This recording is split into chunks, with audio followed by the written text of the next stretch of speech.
Come on in. Come on in. Come on in. Now come on in. Now come.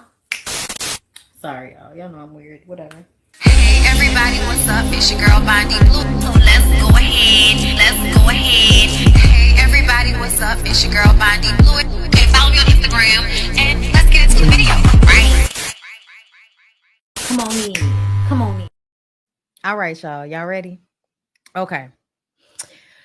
So, um, the episode starts off with the last one left off, which is with Letitia crying to Latrice because it's just we are just so influential, and if we can't get it together, how we gonna help other women get it together? Latrice, you and Marie need to stop this, you know.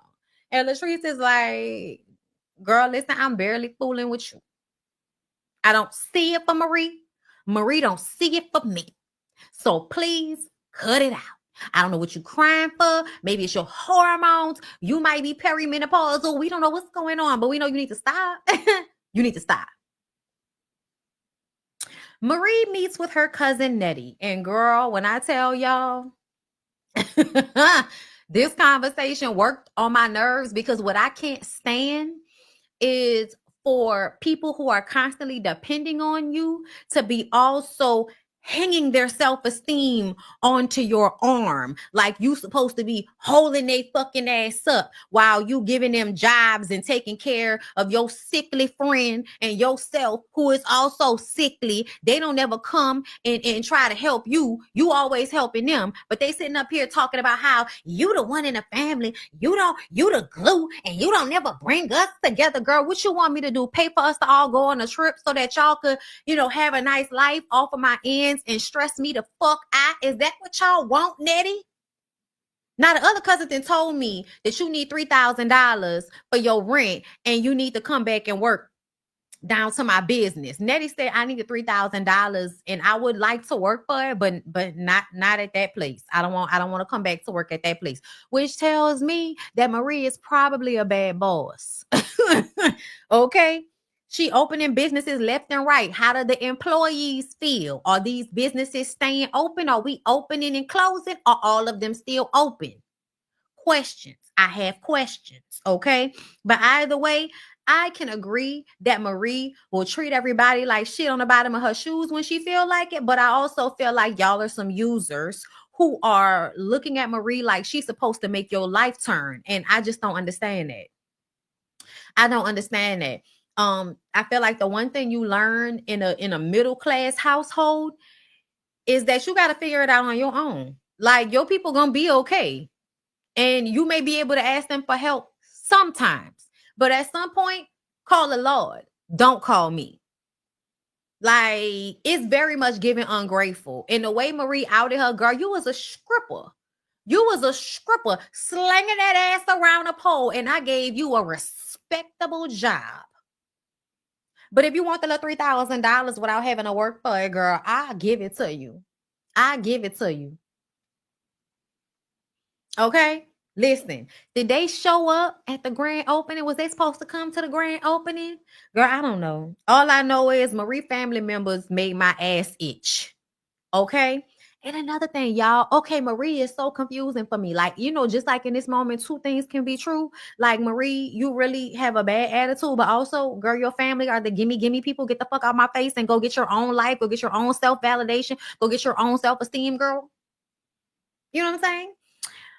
I feel like that, but when I look at Marie, I be like, oh, Marie look cute, but then also Marie look crazy. Am I the only one that's seeing that? Because listen,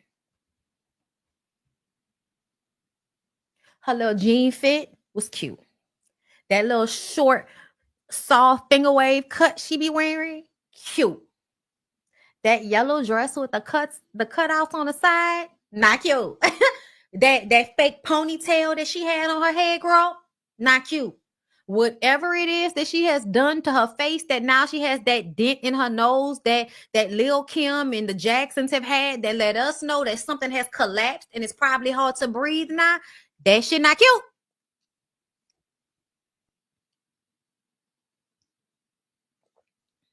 I don't know what's going on. Okay, I saw a post the other day. A white lady was like, "Girl, do what you want to do. Get the surgery, get the nose job, get the Invisalign." Let me tell you something. Always go fix your teeth. Always go fix your teeth, but do it in a way that you're not gonna end up on the 6 o'clock news. You went somewhere down to somebody's basement and had them put some fake teeth in your mouth. Don't be that. Don't do that. Don't be that. If you're gonna go and get surgeries, make sure it's reputable. Make sure you've done your research. Make sure that people know what they're doing. Make sure your body is healthy enough to heal and do whatever necessary, aftercare you have to do. Make sure you have all your ducks in a row. Take care of yourself. Realize that surgeries are not an answer. You still have to work out. You still have to take care of yourself, girl. Okay, just like on Death Becomes Her. I can make you live forever, but you gotta take care of your body, bitch. Because if you start breaking, then you just gonna be living forever in broken pieces. I can't help you. Okay. So for me personally, I don't like the black girl nose job, as I've called it, because I often feel like it's a signifier that black women just don't like how our features show up. And so we go get a surgery that a lot of us get, especially once we're on television. You go get a nose job so that your nose can look smaller. And I know I'm probably talking shit, as somebody that doesn't have like a huge nose or anything. That's why it's like I don't want to judge you or like, oh, I'm better. No, that's not it. But I hate when y'all go and do this and it doesn't look good and it looks like you took all of the nose off your face and now you can't breathe and it doesn't look right. And whatever you look like before, makeup and or filler could have tweaked and fixed for you in the moment without breaking the bone in your nose to make it smaller so you can look less like, someone that has African or Negroid features. I'm sorry. I'm sorry, girl. That's how I feel about it. So me personally, whenever I see that, I'm like Lil Kim, like why? You didn't need to, not this many. Like you could have stopped after the second or the third nose job. Why do we have to keep fucking with it? Did they fuck it up the first time? You know what I'm saying? And please understand this. Thank you for saying I have the perfect nose. I don't always feel like that. And another thing, you know what my dad used to do to me? Because my dad has a big, had a big nose, right? So you know what he would do? He would squeeze and hold my nose all the time because he did not want my nose to get bigger. So he was always just at any given moment squeezing and grabbing my nose. And in all honesty, my face was going to look how it was going to look anyway. He didn't need to continuously, as I was a child throughout the years, grab and squeeze my nose so that it would not get bigger like his. Do you see what I mean? Like these are the deeply rooted things that will fuck up a person's self-esteem. That comes from racism, y'all. People having big noses, whether you are Jewish or black, because it is not something that is European in a English European way, because let's understand, like the standard has always been like English European has always been somewhat the standard that everybody is trying to get to for some reason. Okay. And that really kind of goes into the history of the patriarchy in England and its connection to the church. But I'm gonna leave y'all alone because we don't need to get into all of that right now. Okay. But what I will say is the hating of features by people who do not look a certain way means that we are consistently in our minds looking at it as ugly and trying to fix it or fuck with it. And then we end up making ourselves look worse, harming ourselves, or degrading the actual value of our features. Meaning that if I can't breathe through this motherfucker, it's really pointless. It's just something on my face, girl. It's just something on my face. My dark-skinned mama told me I would have an easier life being lighter. That always made me so sad.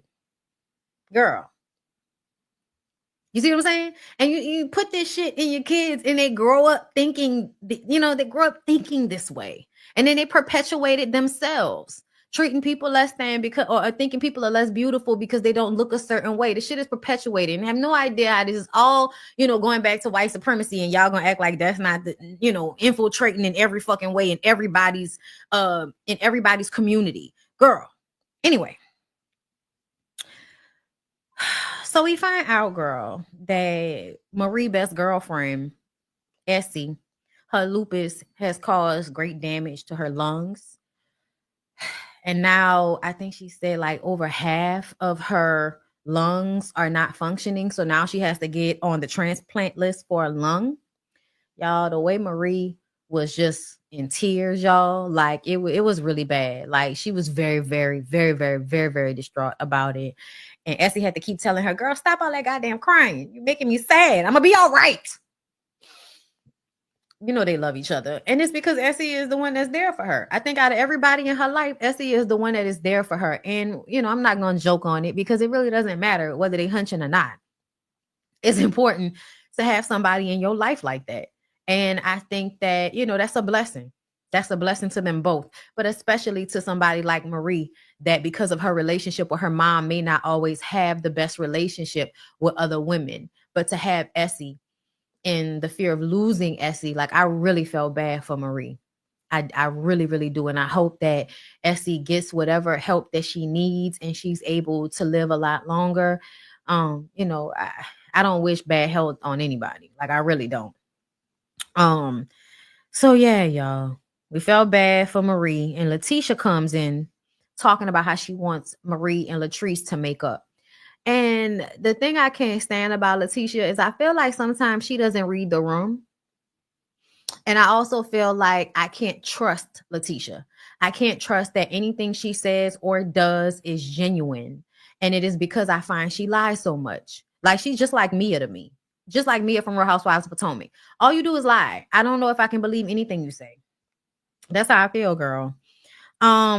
She refers to Latrice as a rattlesnake. And to me, anytime Marie is talking about her issues with Latrice, it annoys me because you like to rewrite history. You like to act like you didn't come on the show on the very first episode trying to embarrass Latrice and say that her hair was, you know, oh, this your hair, this bad hair. You tried to make it seem like what she was selling was shit. On the very first episode, you were trying to devalue her business on a public scale. And yet and still, you like to act like a victim, like she snaked you, girl. Girl. The truth of the matter is, if you did not have people questioning the validity of your businesses already, there would have been nothing to bring to the show. But because people were already in real life questioning your business acumen, or if you were doing things appropriately, or if you were cutting corners, or, you know, whatever other, you know, illegalities you may have been partaking in as a way to get your business done. People do it all the time. You know what I'm saying? But you get on a reality show, now people are going to bring that shit to the front. And after the way you did Tambra about her domestic violence situation, I feel like it's fairer to bring an issue that you like your business has an issue, but it's a public thing, like it's out there publicly.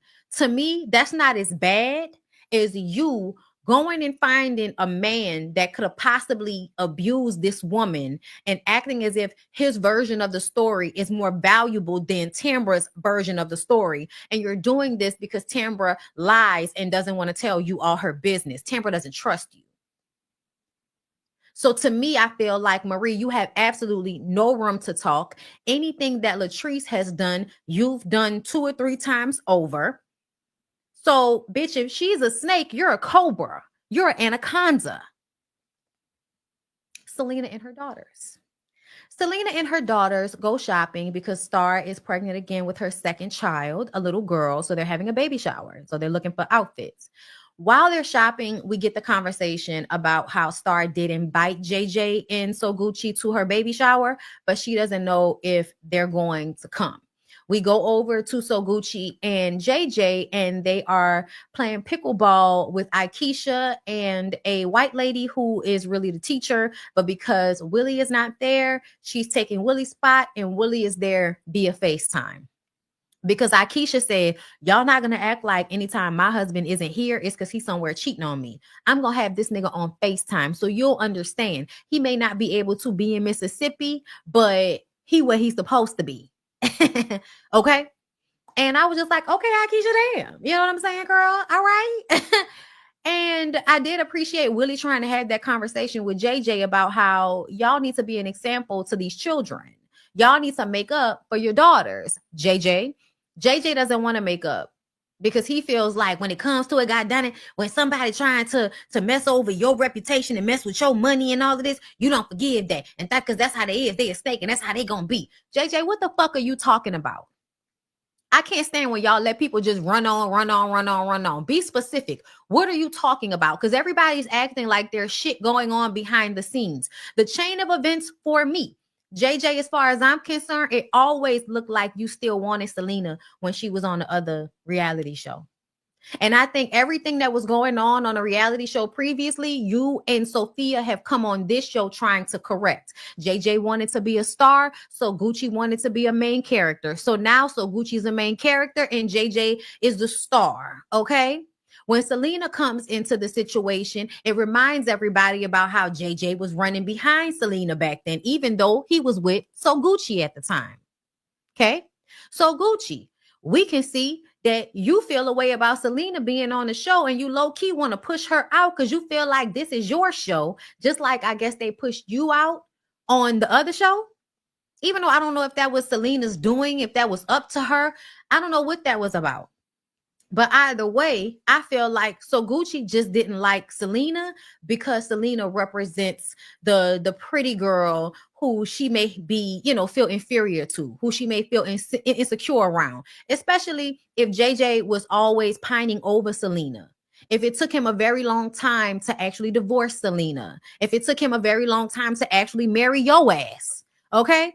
So for me, I feel like what I'm looking at is JJ being mad that he can't have Selena and So Gucci feeling insecure because of it. You come to y'all getting on this show. So Gucci, I feel like were definitely feeling insecure when they were bringing Selena onto the show. Mississippi Beyonce, as they like to call her.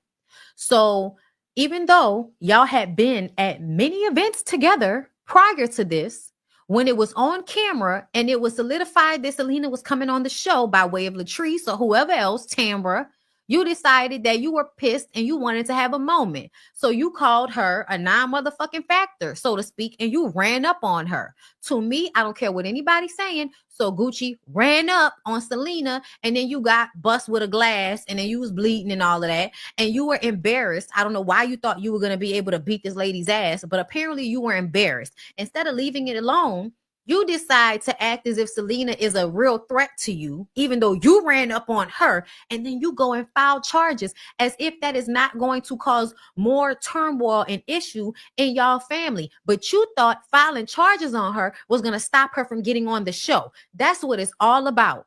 To me, it is all about So Gucci and JJ keeping Selena off of this show because they want So Gucci to be the star instead of Selena. And wherever Selena shows up, she is probably going to be the star over So Gucci because Selena is very, very beautiful. That's just what it is. To me, JJ is punishing his daughters unnecessarily. It is ego. It's stupid. And I don't understand what is the point of it all. But it's almost as if y'all have gone so far, y'all don't want to turn back and admit that y'all have really been pushing this shit more than Selena.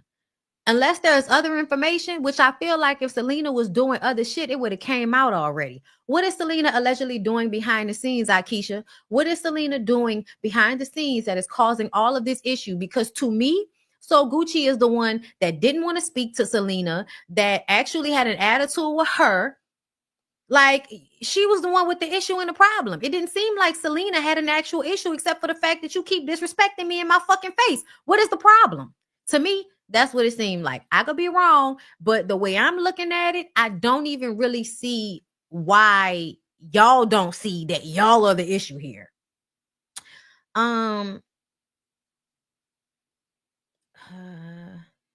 Okay. Listen, I might start doing more book content.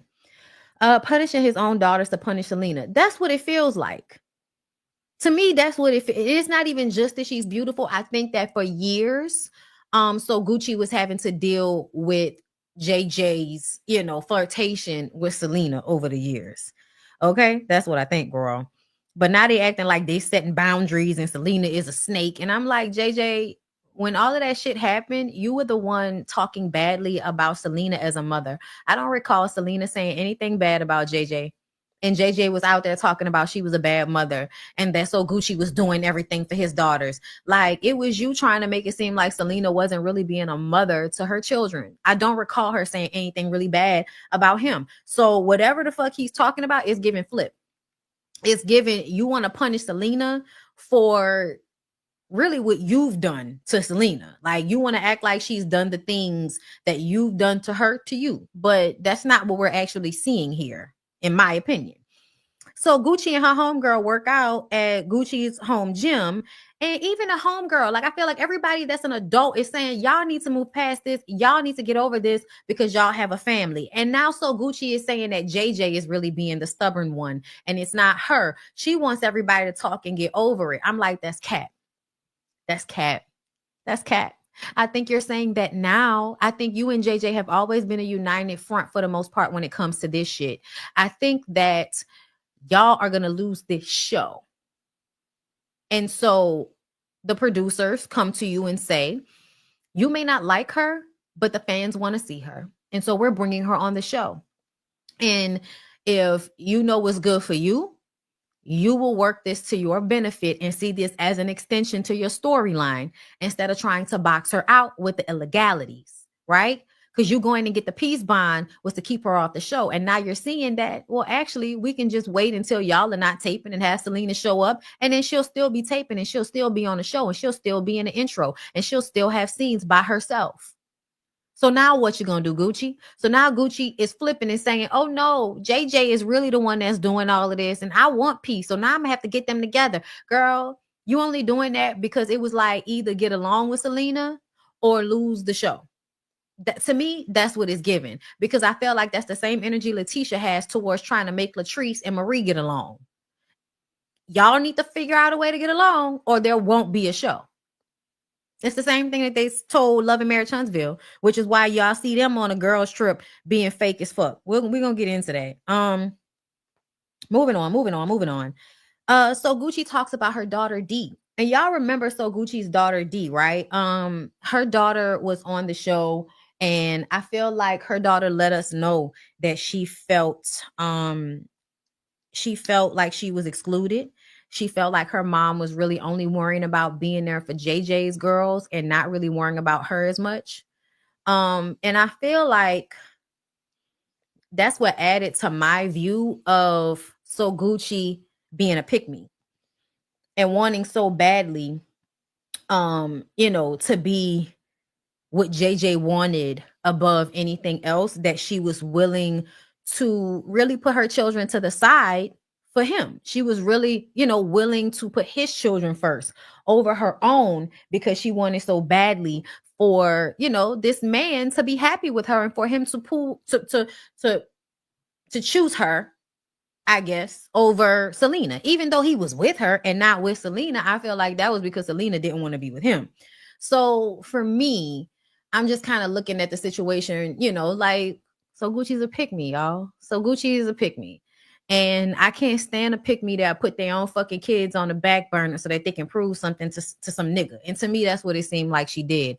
And even when her daughter was on the show, I feel like she was using her daughter as a storyline. Like, I don't really care about you unless I can use you as a storyline. That's what it felt like to me. I can be wrong, but based on what Dee said about her childhood, how she felt about being ostracized, low-key picked on by the other girls, and nobody really being on her side, like it just kind of made me feel like, girl, you wasn't even really there for your own child. How you gonna pretend like you was being more of a mother to Selena's children than she was?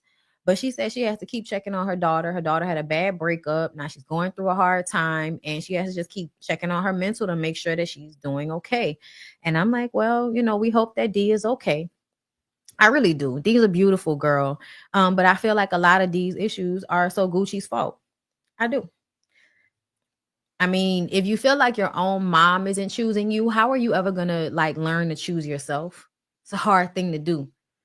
Glendell, y'all, Glendell puts on a very tight pink shirt and a white hat and some khaki shorts and goes out to his cousin's house to pretend to fish so that he could let us know that he wants to quit his very good job out there on the docks. Okay, not the docks. Y'all know what he do, right? He work offshore. He's an offshoreman. He won't give up that good job, girl, so he could be an entrepreneur, so he could be there for his family. He's tired of missing out on things. I said, you wasn't tired of missing out on shit where you can go and cheat on Letitia because, she wasn't near you. All right. And she was, back at home and you on the boat somewhere. And I'm sure they got women that you fucking over there. You know what I'm saying? So I just kind of feel like it's stupid. To me, you just want to be around more so that you can control her and you want to compete with her. So now, instead of talking to your wife that's an entrepreneur about starting a trucking business, you decide to go and talk to your cousin about how you're going to do this and not tell her. And she needs to just go along with it because you the man, you the husband, and she just needs to trust you.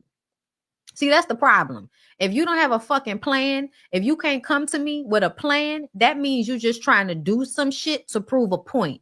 Meaning that you'll cut off your own nose to spite your face. You're gonna put yourself in a less advantageous financial situation, health wise. Like you still have a young son, and you're gonna give up. And y'all, I'm being very clear. I low key don't believe this storyline because I don't believe anything that goes on with Letitia and Glendale. Everything that they gives. We're only doing this for the show. Just telling y'all. But either way, is given that you want to prove that you can be an entrepreneur better than Letitia. So instead of doing it with her, gaining something from her wisdom, because we don't know if she really got any wisdom, girl. Letitia be having businesses and we don't know. It be giving scam, but we not even gonna hold you. So I'm definitely, not believing it, but also feeling like it's dumb. Why not include her so she can help you and y'all can do it together since you're really trying to be there and it's about your family? And also the fact that he kept saying that this was for his family and for no other reason, I didn't believe it. You saying that makes me feel like you're lying. Okay. Um, Marie. Marie has her ribbon cutting. This is one of those moments. Marie looked really good. Hair, suit, makeup, beautiful. Okay.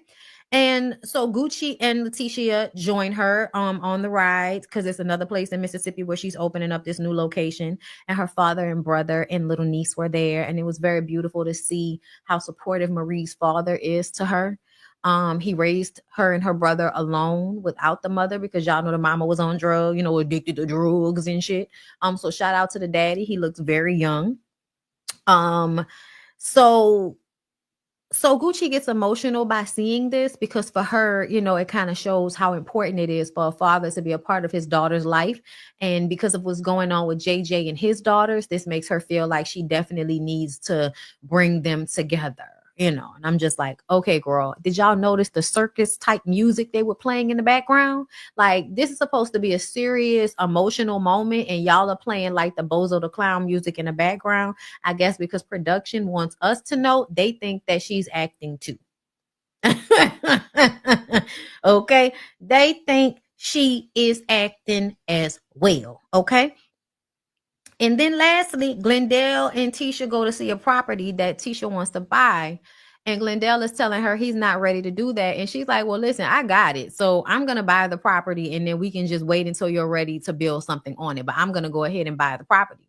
And he says, well, you trying to be the husband and the wife at the same time. You need to just, calm down on that. And then he tells her that he quit his job. And she's like, so you mean to tell me you quit your job and gave up your health insurance? Nigga, I need to go and get a mammogram because they say they didn't found something and you gave up your health insurance. Now, here's the thing.